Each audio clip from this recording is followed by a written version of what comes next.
नमस्कार साथियों, आज हम खान सर के पॉकेट जीके बुक का line by line revision series में सेशन नंबर 6 को देखने वाले हैं, जिसमें 20 नंबर टॉपिक गुप्त साम्राज्य और 21 नंबर टॉपिक वाकाटक राजवंश को देखने वाले हैं। अगर आपने इससे पहले का टॉपिक नहीं देखा है तो हमारे यूट्यूब चैनल के प्लेलिस्ट में जाकर देख सकते हैं। साथियों, अगर आप चाहते हैं कि खान सर के पॉकेट जीके बुक का लाइन बाय लाइन रिवीजन करना तो हमारे यूट्यूब चैनल दरोगा बाबू को सब्सक्राइब कर लें तथा बेल के निशान को ऑन कर लें। तो चलिए आज के टॉपिक को शुरू करते हैं। 20 नंबर टॉपिक गुप्त साम्राज्य, जिसका टाइम पीरियड है 240 ईस्वी से 550 ईस्वी। मौर्य साम्राज्य के पतन के बाद लंबे समय तक भारत एक शासन सूत्र के अंतर्गत नहीं आ सका। इस राजनीतिक विघटन का सामना करने के लिए मुख्य रूप से तीसरी शताब्दी में भारत के 3 कोने से 3 नए राजवंश का उदय हुआ। मध्य प्रदेश के पश्चिम भाग में नाग शक्ति, दक्कन में वाकाटक और पूर्व भारत में गुप्त राजवंश और पश्चिम भाग में नाग शक्ति, दक्कन में वाकाटक राजवंश। गुप्त वंश का उदय तीसरी शताब्दी के अंत में प्रयागराज के निकट कौशाम्बी में हुआ। गुप्त राजवंश का उदय कौशाम्बी नामक जगह में हुआ है, कौशाम्बी के निकट हुआ। गुप्त वंश का आरंभिक राज्य उत्तर प्रदेश और बिहार में था। गुप्त वंश का आरंभिक राज्य था जो जहाँ उसका विस्तार हुआ वो उत्तर प्रदेश और बिहार था, क्योंकि आरंभिक गुप्त मुद्रा और अभिलेख मुक्त उत्तर प्रदेश में पाए गए हैं। आरंभ में गुप्त के मुद्रा और अभिलेख मुक्त उत्तर प्रदेश में पाए गए हैं। संभवतः गुप्त लोग कुषाणों के सामंत थे। कुषाण के पतन के बाद से लेकर गुप्तों का उदय के पहले का काल राजनीतिक दृष्टि से विकेंद्रीकरण तथा विभाजन का काल माना जाता है। गुप्त वंश का संस्थापक गुप्त वंश के संस्थापक थे श्री गुप्त, जिसका शासन काल था 240 ईस्वी से 280 ईस्वी था। इसने महाराजा की उपाधि धारण किया। महाराजा की उपाधि किसने? श्री गुप्त ने धारण किया, क्योंकि महाराजा उस समय सामंत की उपाधि थी महाराजा। चीनी यात्री इत सिंह के अनुसार श्री गुप्त ने पाटलिपुत्रा में मंदिर का निर्माण करवाया। श्री गुप्त ने पाटलिपुत्रा में मंदिर का निर्माण कराया। श्री गुप्त का उत्तराधिकारी घटोत्कच, जो कितना 280 ईस्वी से 319 ईस्वी तक शासन किया। चलिए चंद्रगुप्त प्रथम के बारे में पढ़ेंगे। 319 ईस्वी से 335 ईस्वी का टाइम पीरियड है। गुप्त वंश का वास्तविक संस्थापक चंद्रगुप्त प्रथम। वास्तविक संस्थापक कौन है? तो चंद्रगुप्त प्रथम है गुप्त वंश का वास्तविक संस्थापक। महाराजा धीराज की उपाधि किसने धारण किया था? चंद्रगुप्त प्रथम ने महाराजा धीराज की उपाधि धारण किया था। इसने लक्ष्मी की राजकुमारी से, जिसका नाम था कुमारी देवी, लक्ष्मी की राजकुमारी थी जिसका नाम था कुमारी देवी से विवाह किया था। इतिहास में नए संवत 319 ईस्वी में गुप्त संवत चलाने का आश्रय दिया जाता है। गुप्त संवत चंद्रगुप्त प्रथम ने चलाया था। कब चलाया था? 319 ईस्वी से 320 ईस्वी में चलाया था। गुप्त संवत चलाने का श्रेय गुप्त को ही जाता है। इसने चांदी की मुद्रा व राजा रानी प्रकार के सिक्के, विवाह प्रकार के सिक्के और श्री सिक्के चलाए। क्या क्या? चांदी की मुद्रा चलाया, रानी राजा के प्रकार का सिक्का चलाया, विवाह प्रकार का सिक्का चलाया और श्री सिक्का चलाया था। ठीक है, तो चंद्रगुप्त प्रथम ने समुद्रगुप्त के बारे में देखेंगे। समुद्रगुप्त 335 ईस्वी से 375 ईस्वी तक शासन किया। चंद्रगुप्त प्रथम के बाद समुद्रगुप्त शासक बना। कौन बना? समुद्रगुप्त शासक बना। चंद्रगुप्त 335 ईस्वी में गद्दी पर बैठा तथा समुद्रगुप्त इस वंश का सबसे महान शासक समुद्रगुप्त हुआ। समुद्रगुप्त समाजवादी आक्रमणकारी शासक था। समाजवादी वो आक्रमणकारी कौन था? तो समुद्रगुप्त शासक था। इसने उत्तर भारत आर्यावर्त के कितने शासक? 9 शासक को पराजित किया तथा दक्षिणापथ के 12 शासक को पराजित किया। समुद्रगुप्त ने इसका विलय गुप्त साम्राज्य में नहीं किया। समुद्रगुप्त 9 शासक, आर्यावर्त के 9 शासक और दक्षिणापथ के 12 शासक को पराजित किया तथा अगर साम्राज्य को जीतता तो वो अपने राज्य में नहीं मिला था, उससे टैक्स वसूलना शुरू कर देता था। समुद्रगुप्त ने विदेशी शक्ति को पराजित किया एवं उससे कर वसूला। समुद्रगुप्त विदेशी शक्ति को भी, कुषाण को भी पराजित किया। ये सब शासक थे जो विदेशी थे, उस सबको भी पराजित करके अपने साम्राज्य में उस सबको मिलाया नहीं, कर वसूलता था। इसने लगभग संपूर्ण भारत को विजित किया। संपूर्ण भारत को जीतना, इन्हीं विजयों के कारण इतिहासकार विसेंट स्मिथ ने इसे भारत का नेपोलियन, पूरे भारत को जीतने के कारण इसे विसेंट स्मिथ ने क्या कहा है? तो भारत का नेपोलियन कहा है। समुद्रगुप्त विजेता के साथ साथ कवि, संगीतज्ञ, विद्या का संरक्षक था। वो पूरे भारत जीतना तो था ही, पूरे भारत को जीतने की वजह से इसे भारत का नेपोलियन कहा जाता था। पहले तो विजेता तो था ही, इसे कवितज्ञ, संगीतज्ञ और विद्या का संरक्षक लिखा जाता है। सिक्के पर बिना बजाते हुए, उसको सिक्के पर क्या बिना बजाते हुए चित्रित किया है, उकेरा गया है तथा कविराज की उपाधि प्रदान की। इसे कविराज की भी उपाधि दी गई है। आगे है समुद्रगुप्त विष्णु का उपासक था, विष्णु का पूजा करता था। समुद्रगुप्त हरिसेन समुद्रगुप्त का दरबारी कवि, हरिसेन नाम का व्यक्ति था जो समुद्रगुप्त का दरबारी विद्वान था। हरिसेन ने इलाहाबाद स्थित प्राग प्रशस्ति की रचना की। प्राग प्रशस्ति की रचना किसने किया था? तो हरिसेन ने किया था, जो समुद्रगुप्त के दरबारी विद्वान था। समुद्रगुप्त ने महान बौद्ध भिक्षु वसुबंधु का संरक्षण किया। वसुबंधु नाम का जो महान बौद्ध भिक्षु था, बौद्ध धर्म का एक ब्राह्मण था जिसका नाम था वसुबंधु, जिसको संरक्षण किसने दिया? तो समुद्रगुप्त ने दिया। अब नोट हम पढ़ेंगे। रामगुप्त के समय शक शासक रुद्रसेन तृतीय का आक्रमण किया। तृतीय ने आक्रमण किया और उसकी पत्नी ध्रुवा देवी को अपने शिविर में भेजने की। रामगुप्त शासन कर रहा था उस समय। शक शासक था रुद्र सिंह द्वितीय। उसने इस पर हमला कर दिया। हमला करने के बाद गुप्त पर हमला कर दिया, गुप्त राज्य पर हमला कर दिया। तो रामगुप्त के शासनकाल में तब रुद्र सिंह तृतीय ने हमला किया था। रामगुप्त की पत्नी ध्रुवा देवी को उसने अपने शिविर में भेजने की मांग की। इसकी सूचना किसको मिली? तो रामगुप्त के भाई ने चंद्रगुप्त द्वितीय को मिलने पर उसने एक षड्यंत्र रचा। स्वयं ध्रुवा देवी के भेष में रुद्र सिंह तृतीय के शिविर में जाकर उसकी हत्या एवं ध्रुवा देवी से विवाह किया। उसकी हत्या कर दिया रामगुप्त की। उसको सबसे पहले तो उसके शिविर में जाकर रुद्र सिंह के शिविर में स्त्री के भेष में जाकर रुद्र सिंह को मार दिया। फिर ध्रुवा देवी से विवाह कर लिया और रामगुप्त की हत्या कर दिया और गद्दी पर बैठा। कौन बैठ गया अब गद्दी पर? चंद्रगुप्त द्वितीय। इसकी जानकारी कहाँ से मिलता है? तो विशाखा दत्त द्वारा लिखा गया है। देवी चंद्रगुप्तम से मिलता है। ठीक है, अब हम देखेंगे क्योंकि वो रामगुप्त को मारने के बाद अब चंद्रगुप्त द्वितीय शासक बना, जिसका शासनकाल है 330 ईस्वी से 413 ईस्वी के बीच में। चंद्रगुप्त द्वितीय समुद्रगुप्त का उत्तराधिकारी हुआ, जो 380 ईस्वी में गद्दी पर बैठा। शकों को पराजित करने के बाद चंद्रगुप्त द्वितीय ने विशेष प्रकार के चांदी के सिक्के जारी किए। विक्रमादित्य की उपाधि धारण किया। चंद्रगुप्त द्वितीय विशेष प्रकार के सिक्के कब जारी किए? गद्दी पर बैठने के। शकों को पराजित करके गद्दी पर बैठा 380 ईस्वी में, और उसी टाइम में शकों को पराजित करने के दौरान एक चांदी का सिक्का, विशेष प्रकार का सिक्का जारी किया। और क्या उपाधि धारण किया? विक्रमादित्य। इसने अपनी पुत्री प्रभावती गुप्ता का विवाह वकाटक नरेश रुद्रसेन से कर दिया। प्रभावती गुप्ता का विवाह चंद्रगुप्त द्वितीय ने। कालिदास को भारत का शेक्सपियर कहा जाता है। चलिए आगे देखेंगे। तो कालिदास कौन सा पुस्तक लिखा है? तो कालिदास ने मेघदूत, रघुवंश, कुमार संभव, विक्रमोर्वशीय, मल्लिकाग्नि मित्रम, अभिज्ञान शकुंतलम पुस्तक लिखे हैं। कौन सा? तो मेघदूत पुस्तक कालिदास ने लिखा, रघुवंशम भी कुछ पुस्तक कालिदास ने, कुमार संभवम भी कालिदास ने लिखा है, विक्रमोर्वशीयम मालविकाग्नि मित्रम भी पुस्तक कालिदास ने लिखा है, और अभिज्ञान शकुंतलम पुस्तक जो सबसे ज्यादा फेमस है कालिदास ने ही लिखा है। अभिज्ञान शकुंतलम पुस्तक ये राजा दुष्यंत एवं शकुंतला के प्रेम विरह कथा है। यह दूसरी भारतीय पुस्तक है। जिसका 40 विदेशी भाषा में अनुवाद किया। अभिज्ञान शकुंतलम पुस्तक किसने लिखा है? तो कालिदास ने लिखा है। इसमें किसके बारे में है? दुष्यंत और शकुंतला के प्रेम विरह कथा है। यह दूसरी भारतीय पुस्तक है। यह दूसरा भारत का पुस्तक है जिसका 40 विदेशी भाषा में अनुवाद किया गया है। पंचतंत्र पुस्तक के संकलन करता गुप्त काल में हुआ है। पंचतंत्र पुस्तक का संकलन मतलब लिखा गया है गुप्त काल में। इसके लेखक पंडित विष्णु शर्मा है। इसके लेखक कौन है? पंडित विष्णु शर्मा है। गुप्त काल को ज्योतिषी एवं खगोल शास्त्र वराहमिहिर था। तो गुप्त काल में महान ज्योतिषी और खगोल शास्त्री कौन था? वराहमिहिर था। गुप्त काल में सोने सिक्के को दिनार कहा जाता था। सोने का सिक्का था जिसे दिनार कहा जाता था। चंद्रगुप्त द्वितीय महरौली में लौह स्तंभ का निर्माण करवाया था। महरौली के लौह स्तंभ का निर्माण किसने करवाया था? तो चंद्रगुप्त ने। गुप्तकालीन धातु विज्ञान का सर्वश्रेष्ठ नमूना है लौह स्तंभ। चंद्रगुप्त द्वितीय के अन्य नाम देवी गुप्त, देवराज, देवश्री की उपाधि और विक्रमादित्य और परम भगवत की उपाधि। अन्य नाम चंद्रगुप्त द्वितीय का था देवराज, देवश्री तथा उपाधि कौन सा था? उपाधि 2 था, विक्रमांक और परम भगवत का। चंद्रगुप्त द्वितीय के शासनकाल में चीनी यात्री फाहियान भारत आया। चंद्रगुप्त द्वितीय के ही शासनकाल में फाहियान भारत आया। फाहियान भारत स्थल मार्ग से आया और जलमार्ग से आया। भारत स्थल मार्ग से, गया भारत से जलमार्ग से। अनुसूचियों के अनुसार इसके द्वारा दरबार में 9 विद्वान थे। इस अनुसूचियों के अनुसार इसके दरबार में 9 विद्वान थे जिन्हें नवरत्न कहा गया है, जिसे नवरत्न कहा गया। चंद्रगुप्त के नवरत्न है, उसके नाम इस प्रकार है। तो चलिए हम देखते हैं नवरत्नों के नाम। तो नवरत्न 1 नंबर है। नवरत्नों का नाम है, पहला नंबर है कालिदास का, दूसरा नाम है अमर सिंह, तीसरा नाम है घटकर्पण, चौथा नाम है धनवंतरी, 5वां नाम है वराहमिहिर, 6ठा नाम है वरुचि, 7वां नाम है बेताल भट्ट, 8वां नाम है शंकु, 9वां नाम है छपना। चंद्रगुप्त के नवरत्न का नाम इस प्रकार है कालिदास, अमर सिंह, घटकर्पण, वराहमिहिर, धनवंतरी, वरुचि, बेताल भट्ट, शंकु, छपना। चलिए आगे देखते हैं। स्कंदगुप्त के बारे में हम पढ़ेंगे। स्कंदगुप्त का शासनकाल है 455 ईस्वी से 467 ईस्वी। कुमारगुप्त की मृत्यु के बाद स्कंदगुप्त गद्दी पर बैठा। कुमारगुप्त की मृत्यु के बाद उसका पुत्र स्कंदगुप्त गद्दी पर बैठा। स्कंदगुप्त गद्दी पर बैठते ही हुनों का आक्रमण शुरू और सामना करना पड़ा। स्कंदगुप्त जैसे ही गद्दी पर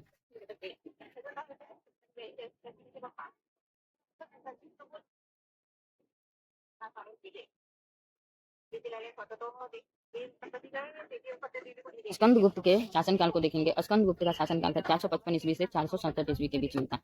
कुमारगुप्त की मृत्यु के बाद स्कंदगुप्त गद्दी पर बैठा और शासक बना। कुमारगुप्त का मृत्यु हो गया तब स्कंदगुप्त गद्दी पर बैठा और शासन किया। स्कंदगुप्त को गद्दी पर बैठते ही हुनों का आक्रमण का सामना करना पड़ा।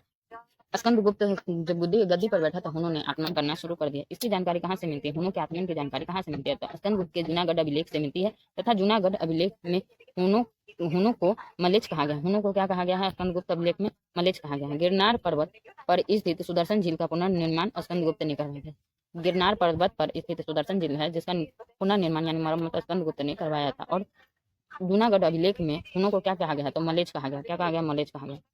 सुदर्शन स्कंदगुप्त ने सुदर्शन झील का पुनर्निर्माण का कार्य गवर्नर पर्णदत्त के पुत्र चक्रपालिक को सौंपा। चक्रपालिक नाम का आदमी था जो सुदर्शन झील का पुनर्निर्माण करवाया। चक्रपालिक कौन था? तो पर्णदत्त का पुत्र था। कौन था? पर्णदत्त का पुत्र था।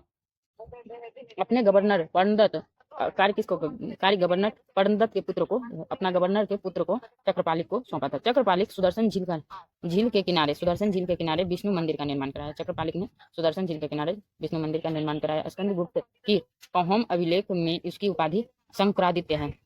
कौहम स्कंदगुप्त को ना शंकरादित्य कहाँ बोला गया है? तो कौहम अभिलेख में बोला गया। हुनों का आक्रमण स्कंदगुप्त के शासनकाल में शुरू हुआ। हुनों का आक्रमण पहले ही पढ़ चुके हैं, स्कंदगुप्त के शासनकाल में पता किया था। इसकी जानकारी जूनागढ़ अभिलेख से प्राप्त हुई। हुनों का आक्रमण स्कंदगुप्त के शासनकाल में हुआ था। तो रमन हुनों के महत्वपूर्ण था। तो रमन कौन सा था? हुनों का महत्वपूर्ण शासक था। गुप्त वंश का अंतिम शासक विष्णुगुप्त। गुप्त वंश का अंतिम शासक विष्णुगुप्त था। अब गुप्त शासकों की उपाधियों के बारे में देखेंगे। तो श्रीगुप्त का उपाधि था महाराजा आदिराज। श्रीगुप्त को महाराजा आदिराज की उपाधि मिला था। घटोत्कच को महाराजा की उपाधि मिला था। चंद्रगुप्त प्रथम को महाराजा धीराज की और चंद्रगुप्त को विक्रमांक या कविराज की। श्रीगुप्त को महाराजा आदिराज की, घटोत्कच को महाराजा की, चंद्रगुप्त प्रथम को महाराजा धीराज की और चंद्रगुप्त को प्रक्रमांक या कविराज की। प्रक्रमांक किसको? समुद्रगुप्त को दिया गया था। आगे वही है, उपाधि के बारे में है। तो चंद्रगुप्त द्वितीय को विक्रमादित्य या विक्रमांक, चंद्रगुप्त द्वितीय विक्रमादित्य या विक्रमांक, कुमारगुप्त महेंद्रादित्य या शंकरादित्य, कुमारगुप्त को महेंद्रादित्य या शंकरादित्य कहा जाता है। स्कंदगुप्त को क्रमादित्य कहा जाता है। स्कंदगुप्त को क्रमादित्य कहा जाता है। गुप्त साम्राज्य में प्रांतीय व्यवस्था प्रशासक। तो गुप्त साम्राज्य में प्रांतीय व्यवस्था व प्रशासन के बारे में पढ़ेंगे। देश को क्या कहा जाता था? राष्ट्र कहा जाता था। भुक्ति को राज्य कहा जाता था। विष को संभाग कहा जाता था। वीथी को जिला कहा जाता था। पेट को क्या कहा जाता था? तहसील। और ग्राम को ग्राम ही कहा जाता था। यानी देश को राष्ट्र, भुक्ति को राज्य कहा जाता था। विष को संभाग, वीथी को जिला, पेट को तहसील और ग्राम को ग्राम ही कहा। आगे हम देखते हैं पदाधिकारियों के सबसे श्रेष्ठ वर्ग कुमार मात्य कहा जाता था। पदाधिकारियों के सर्वश्रेष्ठ वर्ग को क्या कहा जाता था? कुमार मात्य कहा जाता था। कुमार मात्य किसको कहा जाता था? तो पदाधिकारियों के श्रेष्ठ वर्ग को कुमार मात्य कहा। गुप्त काल में कुमार गुप्त के दामोदरपुर ताम्रपत्र में भूमि विक्रय संबंधी अधिकारियों के क्रियाकलापों का वर्णन है। भूमि विक्रय संबंधी अधिकारियों के क्रियाकलापों का वर्णन कहाँ है? दामोदरपुर ताम्रपत्र अभिलेख में। चंद्रगुप्त द्वितीय का संधि विग्रह वीर शनैः सैव था। चंद्रगुप्त द्वितीय का संधि विग्रह से तात्पर्य है कि मध्यस्थ था, युद्ध में मध्यस्थ था। यानी ये क्या बोलते हैं? संधि करवाता था। युद्ध का संधि कौन करवाता था? तो वीर शनैः सैव करवाते थे। चंद्रगुप्त द्वितीय के समय में पाटलिपुत्र उज्जैनी विद्या का प्रमुख केंद्र था। पाटलिपुत्र और उज्जैनी विद्या का प्रमुख केंद्र था। चंद्रगुप्त द्वितीय ने उज्जैनी को दूसरी राजधानी बनाया। चंद्रगुप्त द्वितीय उज्जैनी को दूसरा राजधानी बनाया। और अब कह रहा है कुमारगुप्त महेंद्रादित्य के शासनकाल को देखेंगे। 415 ईस्वी से 454 ईस्वी। कुमारगुप्त महेंद्रादित्य का शासनकाल है 415 ईस्वी से 454 ईस्वी। चंद्रगुप्त द्वितीय के बाद कुमारगुप्त महेंद्रादित्य 415 से 454 ईस्वी तक गद्दी पर बैठा था। कितना? चंद्रगुप्त द्वितीय के बाद जो राजा बना वो कुमारगुप्त महेंद्रादित्य था, जो 415 ईस्वी से 454 ईस्वी तक गद्दी पर बैठा। विल्सर अभिलेख में कुमारगुप्त के शासनकाल की प्रथम तिथि 415 ईस्वी ज्ञात होती है। विल्सर अभिलेख के अनुसार कुमारगुप्त का शासनकाल का प्रथम तिथि मतलब शासन कब शुरू किया था कुमारगुप्त ने? तो 415 ईस्वी तक चलता है। गुप्त शासकों में सर्वाधिक अभिलेख जो मिले हैं कुमारगुप्त के मिले हैं। सबसे ज्यादा जो अभिलेख मिले हैं गुप्त शासनकाल में सर्वाधिक अभिलेख किसके मिले हैं? तो कुमारगुप्त के मिले हैं। कुमारगुप्त मयूर मुद्रा विशेष शैली की थी। 623 मुद्रा बयान मृद भांडा मिला है। एक घड़ा टाइप का मृद भांडा होता। कुमारगुप्त की मयूर मुद्रा विशेष शैली की थी। मयूर मुद्रा थी ना जो विशेष शैली की थी, तथा 623 मुद्रा बयाना मृद भांडा से मिला है। बयाना मृद भांडा मतलब घड़ा टाइप का होता है, से 623 मुद्रा मिले हैं। कुमारगुप्त के सिक्के से पता चलता है कि उसने अश्वमेध यज्ञ किया था। कुमारगुप्त ने अश्वमेध यज्ञ किया था, इसका पता सिक्कों से पता चलता है। नालंदा विश्वविद्यालय की स्थापना कुमारगुप्त ने की। इस विश्वविद्यालय को ऑक्सफोर्ड ऑफ महायान बौद्ध कहा जाता है। ऑक्सफोर्ड ऑफ महायान विश्वविद्यालय कौन सा है? तो नालंदा विश्वविद्यालय। ऑक्सफोर्ड ऑफ महान बौद्ध कौन था? तो नालंदा विश्वविद्यालय था। कुमारगुप्त ने महेंद्रादित्य, श्री महेंद्र तथा अश्वमेघ महेंद्र आदि उपाधि धारण। कुमारगुप्त ने 3 उपाधि धारण किया। कौन कौन सा? तो महेंद्रादित्य, श्री महेंद्र तथा अश्वमेघ महेंद्र भी उपाधि धारण किया। अब नोट कह रहा है, स्कंदगुप्त के भीतरी लेख से जानकारी मिलती है कि कुमारगुप्त के समय में पुष्यमित्र शुंग का आक्रमण हुआ। पुष्यमित्र शुंग का आक्रमण कब हुआ? तो ये कुमारगुप्त के समय में हुआ, जिससे निपटने के लिए कुमारगुप्त ने अपने पुत्र स्कंदगुप्त को भेजा। स्कंदगुप्त को भेजा पुष्यमित्र को पराजित का सामना करना था। स्कंदगुप्त ने उसको हरा दिया। स्कंदगुप्त ने अपने अभिलेख में लिखा है कि कुमारगुप्त के समय में ही, कुमारगुप्त यानी उसके पिता के समय में ही पुष्यमित्र ने आक्रमण किया और उससे निपटने के लिए स्कंदगुप्त को भेजा गया, यानी जिसने अभिलेख बनाया उसी को भेजा गया और उसने पुष्यमित्र को हरा के आया था। चलिए आगे देखते हैं। स्कंदगुप्त के बारे में हम पढ़ेंगे। स्कंदगुप्त का शासनकाल है 455 ईस्वी से 467 ईस्वी। कुमारगुप्त की मृत्यु के बाद स्कंदगुप्त गद्दी पर बैठा। कुमारगुप्त की मृत्यु के बाद उसका पुत्र स्कंदगुप्त गद्दी पर बैठा। स्कंदगुप्त गद्दी पर बैठते ही हुनों का आक्रमण शुरू सामना करना पड़ा। स्कंदगुप्त जैसे ही गद्दी पर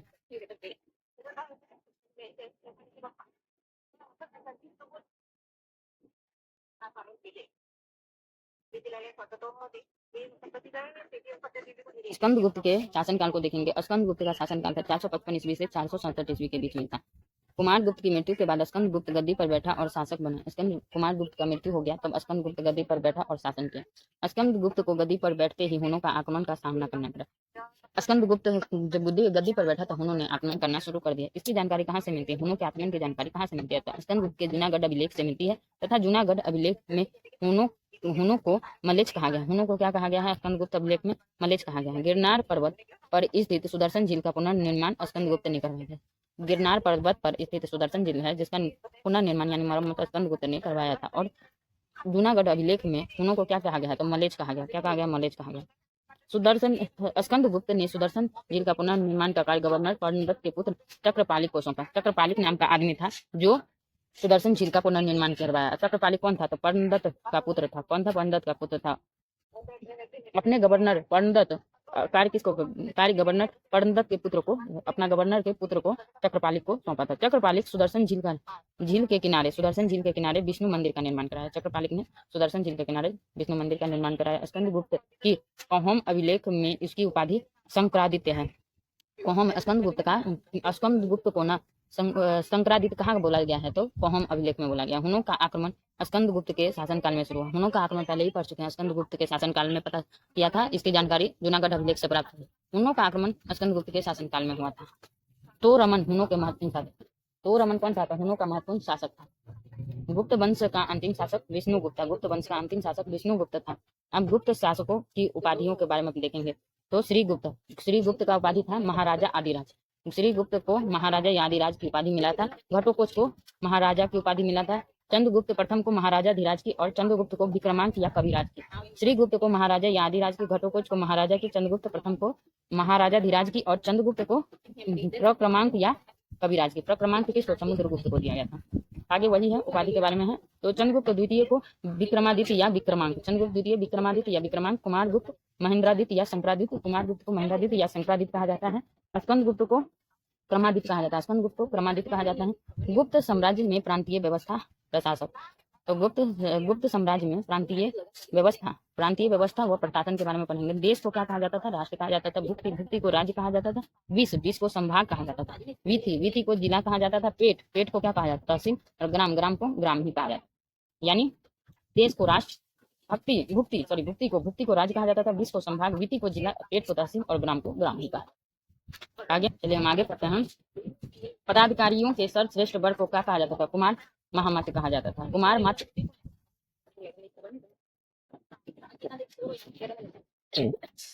एकदम बहुत धुला उड़ रहा है।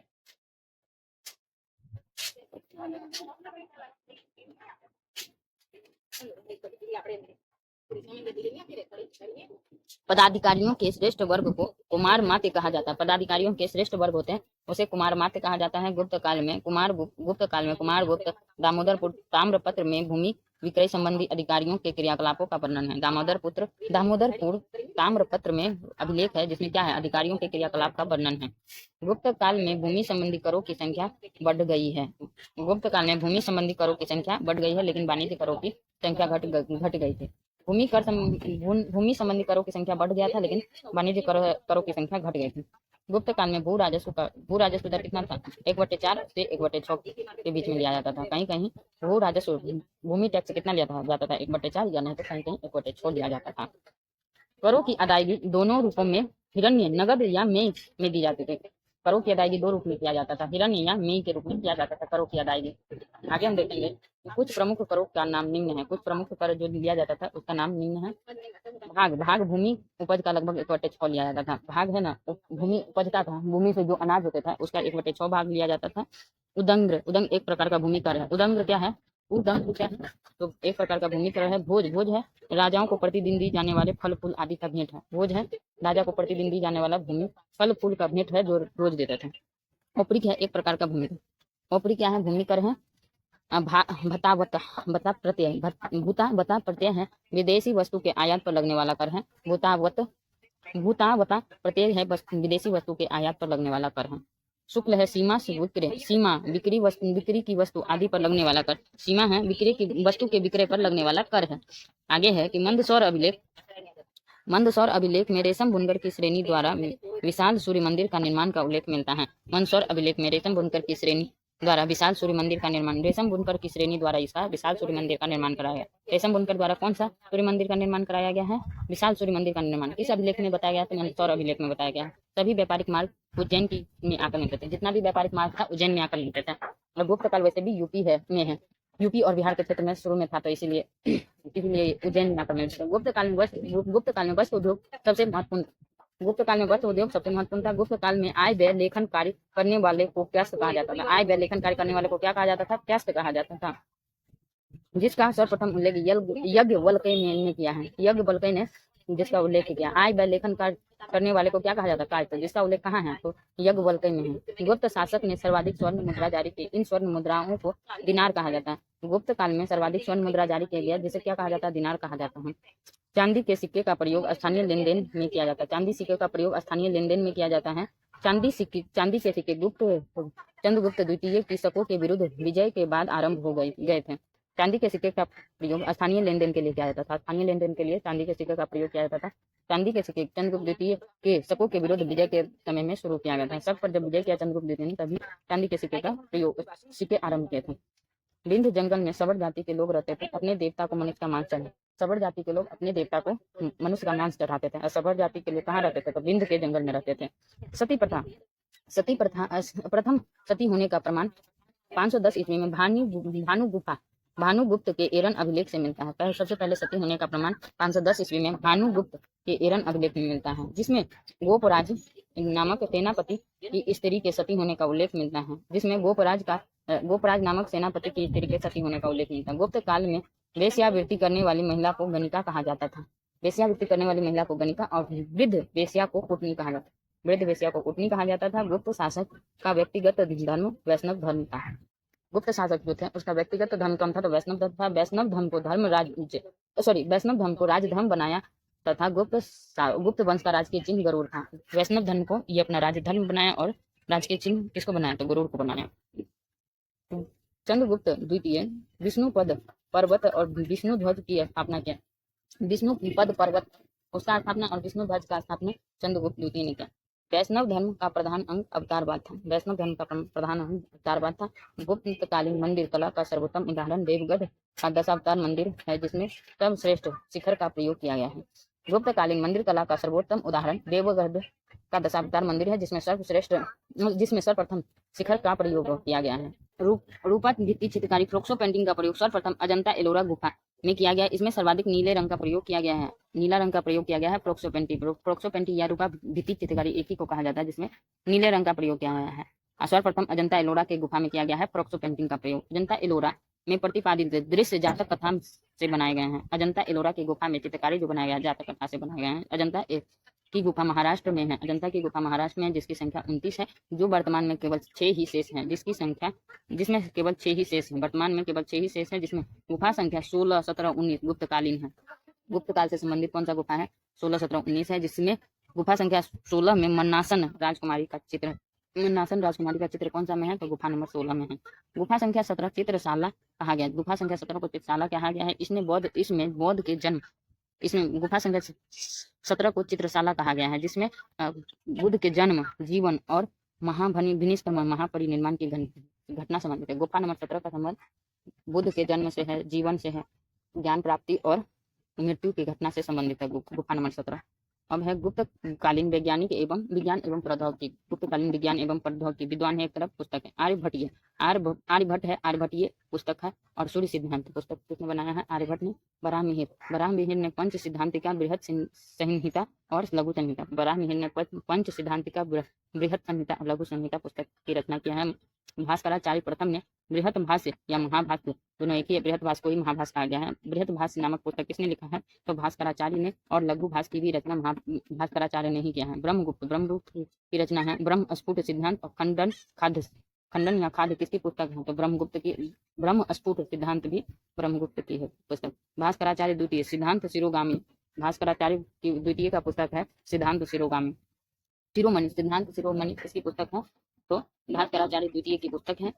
बाघभट्ट किसका पुस्तक है? तो बाघभट्ट की पुस्तक है अष्टांग हृदय। अष्टांग हृदय किसकी पुस्तक है? तो बाघभट्ट की पुस्तक है। पल कन्नव हस्त आयुर्वेद है। हस्त आयुर्वेद किसकी पुस्तक है? तो पल कन्नव की पुस्तक है। आगे हम देखेंगे नवीन तकम की रचना गुप्त काल में हुई। इसमें सूत्र नुस्खे उपचार विधि दी गई है। नवीन तकम पुस्तक की रचना गुप्त काल में हुई है, जिसमें क्या लिखा है? सूत्र। इसमें सूत्र नुस्खे उपचार आदि विधि दी गई है। अब हम देखेंगे नोट में है कि आर्यभट्ट गुप्त काल का सबसे बड़े गणितज्ञ थे। अपनी पृथ्वी की त्रिज्या का मान बताया है, गणित व खगोल शास्त्र को अलग किया है। आर्यभट्ट गुप्त काल का सबसे बड़ा गणितज्ञ था। इसने पृथ्वी का त्रिज्या का मान दिया है। पृथ्वी के त्रिज्या का मान किसने दिया? आर्यभट्ट ने दिया है। गणित और खगोल शास्त्र को अलग भी आर्यभट्ट ने किया है। अब हम देखेंगे गुप्तकालीन साहित्य के बारे में। कौन सा पुस्तक किसने लिखा है? कला और साहित्य के विकास की दृष्टि से गुप्त काल को भारतीय इतिहास का क्लासिक युग या स्वर्ण युग कहा है। गुप्त काल का गुप्त कला और साहित्य के दृष्टिकोण से गुप्त काल को भारतीय इतिहास से क्लासिक युग या स्वर्णिम युग कहा गया है। धार्मिक साहित्य रामायण महाभारत के अंतिम रूप का संपादन भी गुप्त काल में ही हुआ। रामायण महाभारत का संपादन भी कब हुआ था? तो गुप्त काल में हुआ था। गुप्तकालीन साहित्य एवं रचनाकार। गुप्तकालीन साहित्य एवं रचनाकार कौन है? गुप्त। एक तरफ है साहित्य दिया है, एक तरफ साहित्य दिया है, दूसरी तरफ लेखक या रचनाकार दिया है। तो ऋतु संहार कालिदास, मेघदूत कालिदास, कुमार संभव कालिदास, रघुवंशम कालिदास, रघुवंश नाम का पुस्तक भी कालिदास, मलविकाग्नि मित्रम भी कालिदास। और भी पुस्तक है कालिदास का। तो अभिज्ञान शकुंतलम, विक्रम वर्षियम कालिदास, ऋतु संहार, मेघदूत, कुमार संभवम, रघुवंशम, मलविकाग्नि मित्रम और विक्रम वर्षियम, अभिज्ञान शकुंतलम, ये सब पुस्तक कालिदास की है, कालिदास की पुस्तक है। और नागानंद पुस्तक किसकी है? तो हर्षवर्धन की है। रत्नावली पुस्तक हर्षवर्धन, प्रियदर्शी का पुस्तक हर्षवर्धन। नागानंद, रत्नावली और प्रियदर्शी का पुस्तक हर्षवर्धन की है। चलिए आगे देखते हैं। देवी चंद्रगुप्तम विशाखा दत्त, देवी चंद्रगुप्तम विशाखा दत्त, मुद्रा राक्षस विशाखा दत्त, पंचतंत्र विष्णु शर्मा, पंचतंत्र विष्णु शर्मा है। चारुदत्त, महाकवि भास की रचना है चारुदत्त। स्वप्नवासव दत्ता, महाकवि भास का। अरुभंग, महाकवि भास का 3 पुस्तक है, चारुदत्त, स्वप्न वसव दत्ता और अरुभंग भी पुस्तक कवि महाकवि भास की है। अमरकोश अमर सिंह, चंद्र व्याकरण, चंद्र व्याकरण पुस्तक के रचनाकार है चंद्रभूमि। नीतिसार कामंदक है। नीतिसार पुस्तक के लेखक कामंदक है। कामसूत्र वत्स्यायन, कामसूत्र पुस्तक के लेखक वत्स्यायन है। योगाचर का असंग या वसुबंध है। असंग व वसुबंध किसकी पुस्तक है? गोचर का। चरक संहिता चरक संहिता के लेखक चरक है। कीर्ताजूनियम के भारवी है लेखक। न्यायावतार के सिद्धसेन है।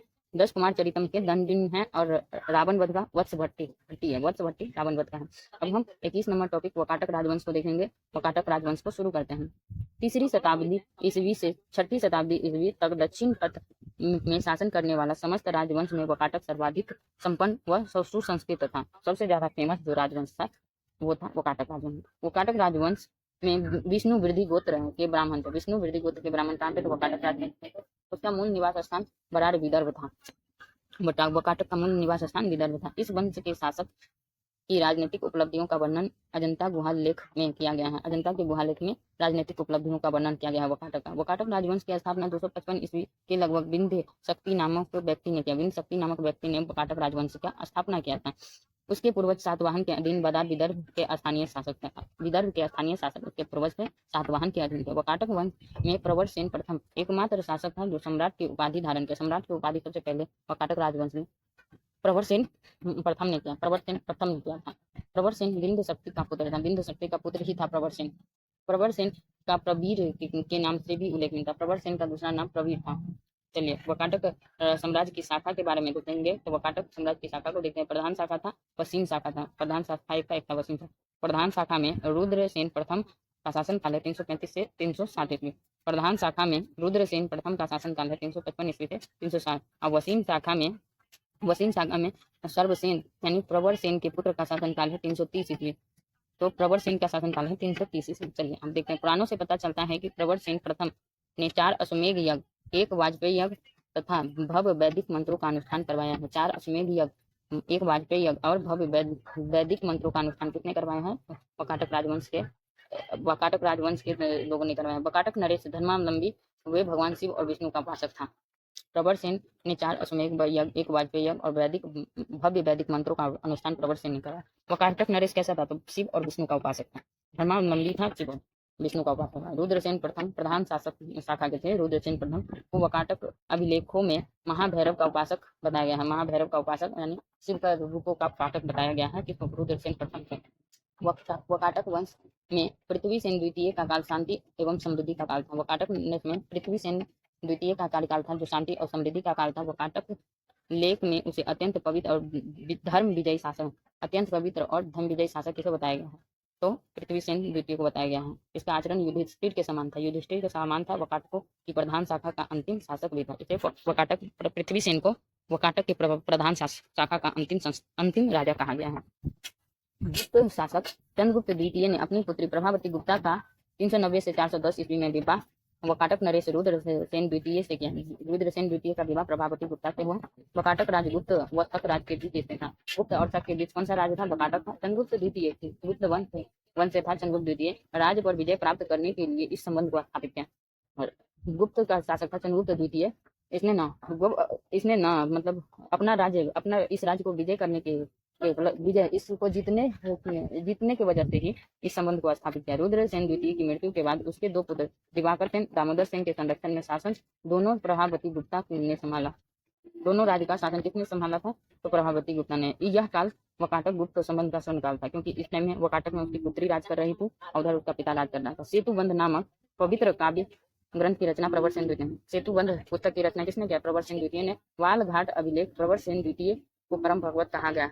वाल घाट अभिलेख में प्रवर सेन द्वितीय को क्या कहा गया? परम भगवत कहा गया। हरिसेन वकाटक वंश का अंतिम शासक। हरिसेन वकाटक वंश का अंतिम शासक था तथा वसीम शाखा का सर्वाधिक शक्तिशाली शासक था। वसीम शाखा का सर्वाधिक शक्तिशाली सबसे शक्तिशाली शासक था कौन? तो हरिसेन था। संस्कृत की विदर्भी शैली का पूर्ण विकास वकाटक नरेश के दरबार में हुआ था। विदर्भी शैली का पूर्ण विकास वकाटक नरेश के दरबार में हुआ था। इस वंश के शासक कला प्रेमी तथा विद्या और साहित्य का उदार संरक्षक था। इस वंश का शासक था। वकाटक वंश के शासक कला प्रेमी था, विद्या और साहित्य का उदार संरक्षक था। इस विद्या और साहित्य का रक्षा करने वाला था। कुछ विद्वानों के अनुसार चंद्रगुप्त द्वितीय ने राजकवि कालिदास ने कुछ समय तक प्रवर सेन द्वितीय की राजसभा में निवास करता और विदर्भी शैली में अपना काव्य मेघदूत लिखा। तो प्रवर सेन द्वितीय की राजसभा में निवास करता था कौन? कालिदास। और मेघदूत की रचना की कौन सी शैली में? तो वैदर्मी शैली में निवास किया। वैदर्मी शैली में मेघदूत की रचना किया है। अजंता के 16 तथा 17 गुहा विहार और 19वें गुहा चैत्य का निर्माण वकाटक के शासनकाल में हुआ है। अजंता का 16, 17 गुहा विहार और 19 नंबर गुहा चैत्य का निर्माण वकाटक के शासनकाल में हुआ है। अब हम आगे देखते हैं। आगे है 22 नंबर टॉपिक, जिसको हम 22 नंबर टॉपिक है पुष्यभूति वंश या वर्धन वंश, जिसको हम कल के सेशन में देखेंगे। चलिए आज के सेशन को यहीं समाप्त करते हैं। मिलते हैं फिर से कल एक नए सेशन